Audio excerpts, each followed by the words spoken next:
আসাম আগরতলা জাতীয় সড়কে ভয়াবহ পথ দুর্ঘটনা, নিহত এক, গুরুতর আহত 3 বলে পুলিশ সূত্রে খবর।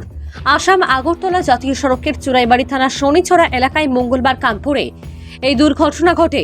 বাগবাসার দিক দিয়ে আসা 16 চাকার ড্যাম্পার নাম্বার TR01 AU 1908 এর সাথে চুরাইবাড়ির দিক থেকে আসা 12 চাকার ট্রাক AS01 LC 6568 এর সাথে মুখোমুখি সংঘর্ষের ফলে দুই গাড়ির চালক ও সহচালকরা গুরুতর আঘাতপ্রাপ্ত হয়। পুলিশ, ফায়ার সার্ভিস ও স্থানীয় মানুষের সহায়তায় তাদের হাসপাতালে পাঠানো হলে চিকিৎসকরা সাজানুল ইসলাম নামের গুরুতর আহতকে উন্নত চিকিৎসার জন্য রেফার করেন। শিলচর হাসপাতালে নিয়ে যাওয়ার সময় রাস্তাতেই তার মৃত্যু হয়।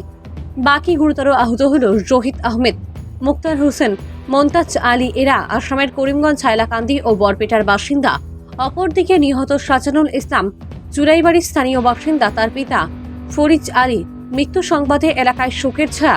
চুরাইবাড়ি থানার পুলিশ দুর্ঘটনার কারণ অনুসন্ধানে তদন্ত চালাচ্ছে। ভানুচন্দ্রের রিপোর্ট, আসাম প্রাইম নেটওয়ার্ক।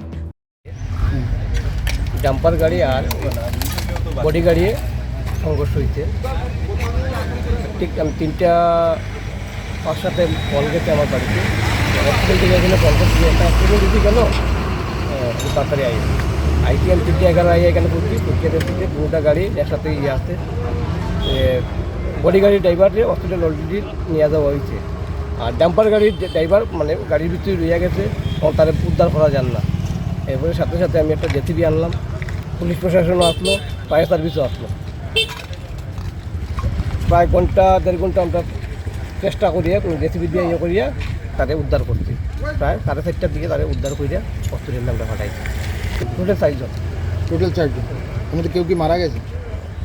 এখন পর্যন্ত তো খবর পাইছি না আমরা। একজন মারা গেছে, মানে শিলচর প্রেরণ করা হয়েছে, আমরা যতদূর জানি।